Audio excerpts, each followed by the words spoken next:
Are you a lower rank than the one you feel you deserve? Are you tired of playing but never climbing? Then this is the video for you. By the end of this video, you'll have 50 ways you can win more games in Overwatch 2. Tip number 1, don't worry about others. Focus on yourself.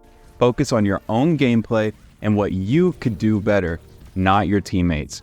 Tip number 2, if the enemy opens the fight with an ult, for example, Baptiste window or Kiriko's Kitsune rush, wait it out before going in. Since they used it so early in the fight, you can just step aside and take cover until their ult ends. It's hard to win a fight when you waste your ultimates, so punish your enemies for it. The same also goes for big abilities like Bastion's turret form. Wait it out, then engage. Tip number 3, you can turn on a sound cue for enemy and teammate deaths.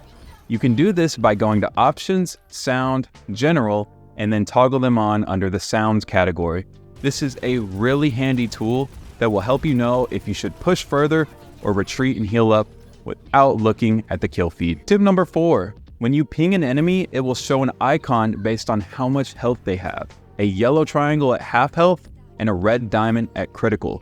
Pay attention and make sure you make good use of the ping system, especially if you aren't using voice chat. Tip number 5, active payloads heal attackers 10 HP a second. Although it's not much, when paired with the health regen passive, it can be very helpful when your supports aren't around. Do note, the push robot does not heal. Tip number 6, active payloads also move faster with more people on them. They move 16.5% faster for each person, and it caps out at 133% for 3 people. The push bot, however, does not move faster with more people and is instead at full speed with 1 person. You only ever need 1 person on the push bot. Tip number 7, winning a team fight will almost always be more important than the objective. For example, say you're pushing the payload alone and your team is up fighting a 4v5 team fight.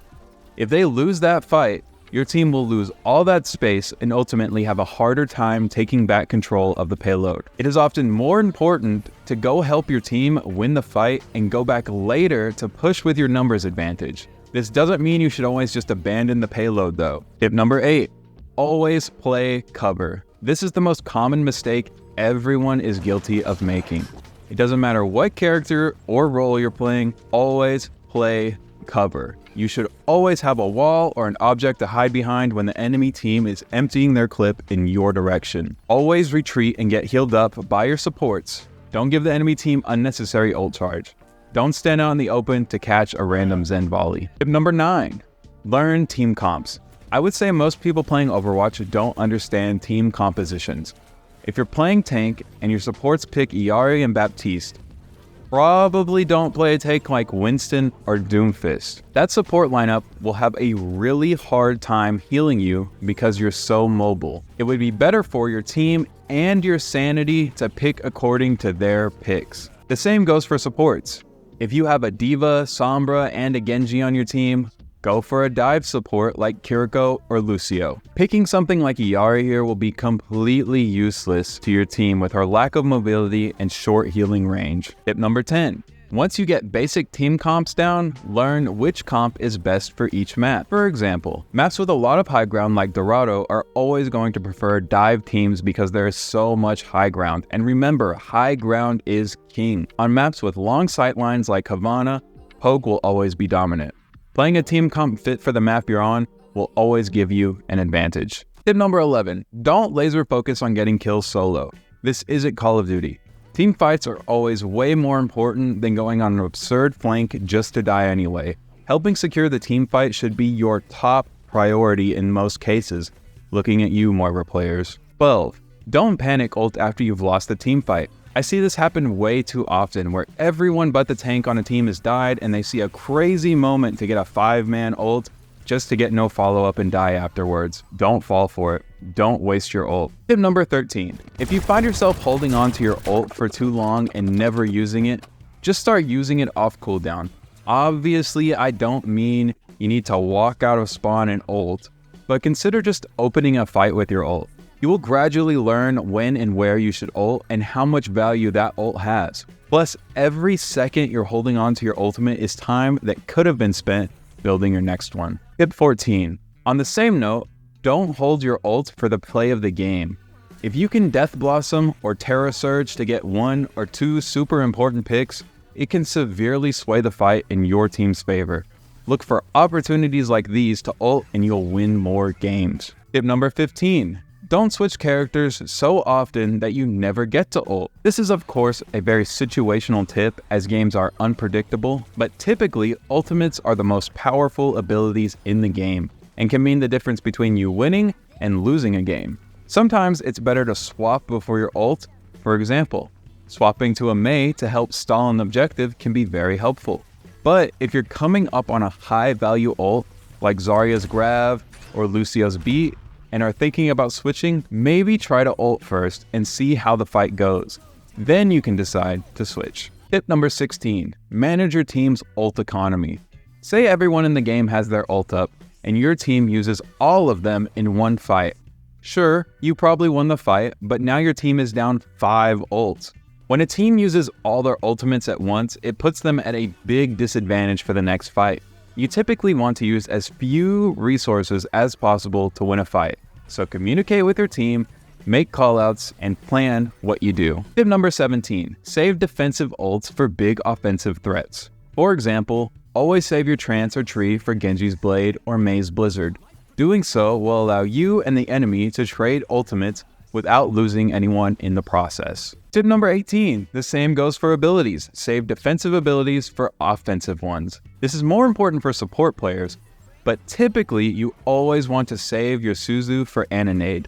Always use your Sleep for Reaper or Cassidy ult. Always use your Spear for Doom's block. Always hack Moira out of her ult. Analyze what the enemy is planning and what abilities they have that can be interrupted with your own abilities. This will make you a more resourceful player. Tip 19, learn to bait abilities. Here's a good example of this. You can harass a Baptiste as Sombra to get him to use Immortality Field on himself. Then he won't have it to save his team. Think of ways to force someone to use an important ability like Recall or Suzu before you go for a big play. Tip 20. This is something I don't see enough players doing. Value your life. If you can get out of a lost fight alive, it will greatly improve your chances of having a stronger next fight. This helps with denying the enemy ult charge, as well as allowing you to regroup more quickly. However, on King of the Hill maps, when you have control of the point, it's usually better to stay alive as long as possible on the objective to get as much percentage as possible before you die. Tip number 21, learn maps. I suggest you go into a custom game and look around the maps you're unfamiliar with. Doing this can help you find good high ground sightlines and useful cover. My favorite spot like this is on Blizzard World, and it's for Ana. You're almost undiveable here. This next tip is definitely on the cheesier side. Tip 22. There are some instances on maps where the map geometry allows you to shoot through a small opening while staying relatively safe. A couple of my favorites are shooting under this car on Hollywood Defense and shooting through this tiny hole on Junkertown Defense. You can look for these in custom games as well. Tip 23, fight for high ground control. On most maps, the team who controls the high ground controls the game. Being on the high ground makes it harder for your enemies to see and hit you. It also makes enemies easier to shoot at. When the enemy has control of the high ground, try to pressure them off of it with your team to put them at a disadvantage. 24. Look for obvious ult plays. You see a Reaper wraith into your team alone, he's probably doing the good old kamikaze Death Blossom. You see Reinhardt and Zarya walk in a perfectly straight line, you're probably getting ulted. Kiriko comes out of cover in front of the team, Sombra is translocating into your entire team. The list goes on. Look out for strange actions like these and adapt to your situation. Tip 25. Always be moving. Never stand still when you're shooting. Strafe left and right and it'll make you harder to hit. And it gives you more room to make a decision quickly. If you stand still, you're just asking to get shot. Hey, I just wanted to say that if you made it this far into this video, thanks. I'm proud of you for trying to improve at something you love, and I hope this video will help you do that. And if you take one thing away from this video, I want it to be this. If you focus on yourself and try to improve, you can reach any rank you want.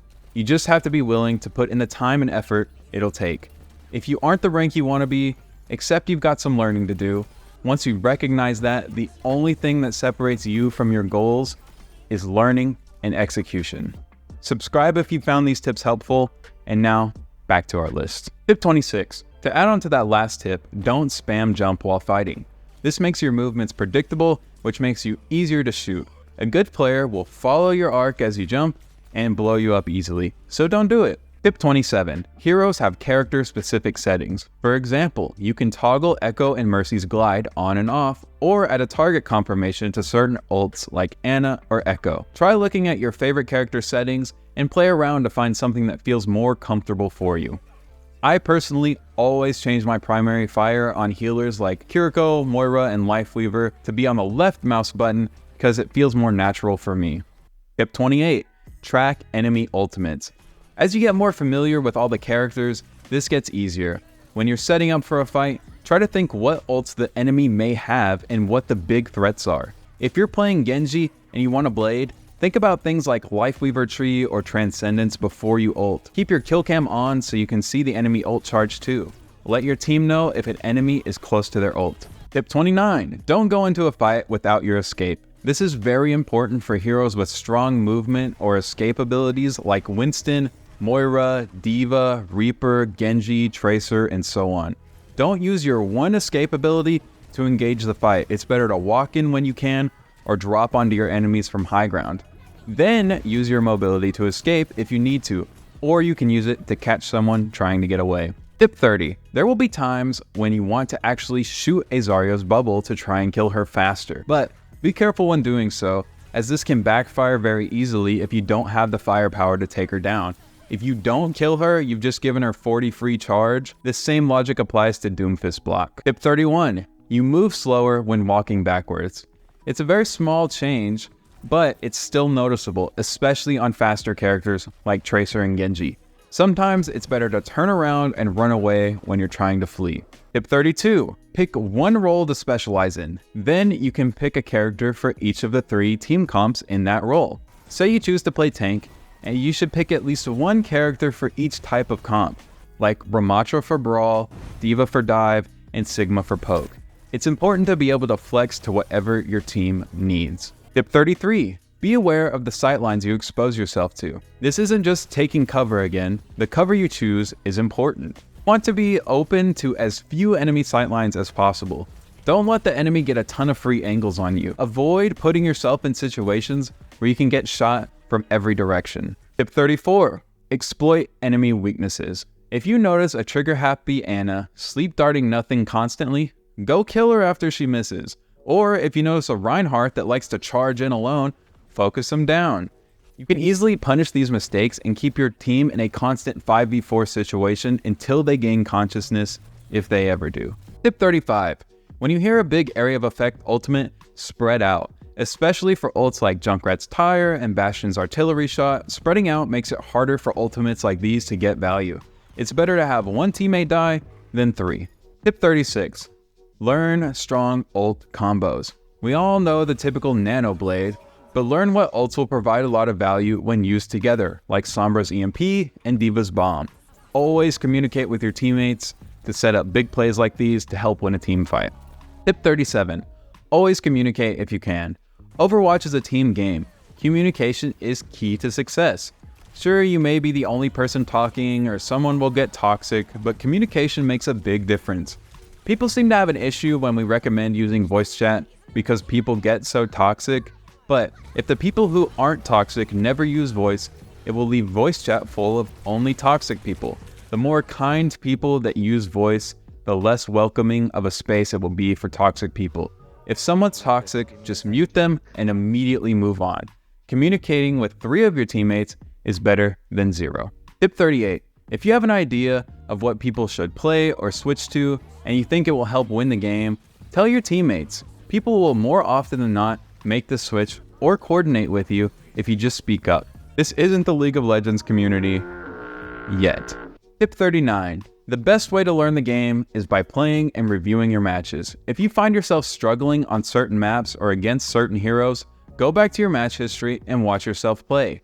Make notes of the mistakes you're making. Were you playing out of position? Did you ult after your tank died? Did you run away from a fight you could have won? Replaying matches is invaluable, especially when trying to get better at the game. There is no better teacher than your own mistakes, except maybe others' mistakes. Tip 40, always group up, always fight with your team. Don't go in by yourself and die so your team has to stand around waiting for you to respawn. Don't waste your time, play together, push together, win together. Tip 41, play in your effective range. I see Ana's and Hanzo's frontlining way too often and they die for it. Learn the range and fall off of your weapons and abilities so you can position accordingly. Ana is a sniper. You shouldn't be playing with your Reinhardt. Reaper has shotguns. You shouldn't be sniping at people next to your Yari. Experiment with different heroes to find what playstyle you prefer. Tip 42, don't counterpick if you're not comfortable playing the pick. Like if you're fighting a Pharah and you can't aim on DPS, you're probably going to be more effective playing the character you know how to play. If you are more comfortable playing Sombra than an aim-reliant champion like Ashe or Cassidy, play Sombra. Counterpicking isn't always the answer. It's also good to learn matchups on your favorite heroes. The same goes for the Pharah player. A good Pharah can play around the hit scan counterpick using cover. A good player can always play around a counterpick if they know the matchup. This goes for every champion-based game. Tip 43. Utilize the health passive. Season 9 brought a universal health regen passive to the whole cast. When out of combat for 5 seconds, each hero heals 20 health per second. Don't go into a fight low on health. If you're playing a close or mid-range DPS, especially don't be afraid to disengage and heal a little if your supports can't get to you. Staying alive is extremely important for team fights to get your max value. Tip number 44, make it a habit to melee if you're in a close range fight with someone at critical health. Melee damage just got buffed from 30 to 40 damage, making it easier than ever to finish someone off quickly. This can also be used to do damage to Sigma or Diva when they're using their Suck or Matrix. Tip 45, don't tilt Q. If you're a ranked player, I find it very effective to stop playing ranked after 1 or 2 losses. Losing ranked games can be frustrating, and it's best to go into comp games stress-free. Take a break from playing competitive to cool down and reassess. Go for a walk, get a snack, take a shower. You may even come back with a second wind. Take care of yourself first and foremost. That one's free. Tip 46, always think before you make any decision. This is a very obvious one that I feel like players have a hard time understanding. This is not a game where you can mindlessly run into the enemy team and die, come back and do it again and again. Think before you use your fight-winning abilities. Should I really sleep this Roadhog when Cassidy might have his ult soon? Should I really Moira fade into the entire enemy team by myself and try to kill all of them? No. If you think you should probably go play BattleBit. Tip 47, crosshair placement is a good habit to get into. You typically want to keep your crosshair at head's height. This makes it easier to hit your shots as you or an enemy turns a corner. It's easier to hit your shot because your crosshair will already be on the enemy. Don't walk around looking at the ground. This can make or break your duels. Be cautious and aware of where you keep your crosshair. Tip 48. Learn how to tell which team is the aggressor. What is the enemy team running? Do they have a dive comp that can easily jump on your Ana and kill her? If so, hang back and catch the dive. If you do, you can easily get a pick on their Winston or Sombra, for example, and win the fight. You can think about this in terms of mobility, sustain, and range advantages. If both teams are on brawl comps, and one team has a Lucio and the other doesn't, the team with the Lucio has a mobility advantage. They will likely be the ones coming after you and not the other way around. Speaking of advantages, tip 49, push advantages. If someone on the enemy team dies, become the aggressor. Push the enemy when your Widow gets a pick. To pull from the last tip, push their team when you catch their dive. Anytime you have a numbers advantage, you should want to go in and make more space. Tip 50, consider if your team has weak ultimates. When going into a fight, you want to think about the ults on your team and think about which ones have less value. For example, a Mei ult is usually going to be more impactful than a Soldier ult. The Soldier ult can easily be countered by a Genji deflect or a Sigma shield, while Mei's is much harder to escape. Think about what your team can do to help secure as much value from an ult as possible. Overwatch 2 is a hard game. There are a lot of heroes, a lot of abilities, a lot of maps, and a lot of things to learn and watch out for. Not to mention the constant light show that is a team fight in this game. There are obvious exceptions to some of the tips we've given in this video, so take this information as more general guidelines. than laws set in stone. I hope these tips help you out on your journey of learning Overwatch. Let us know in the comments any tips that we might have missed, and until next time, thanks for watching.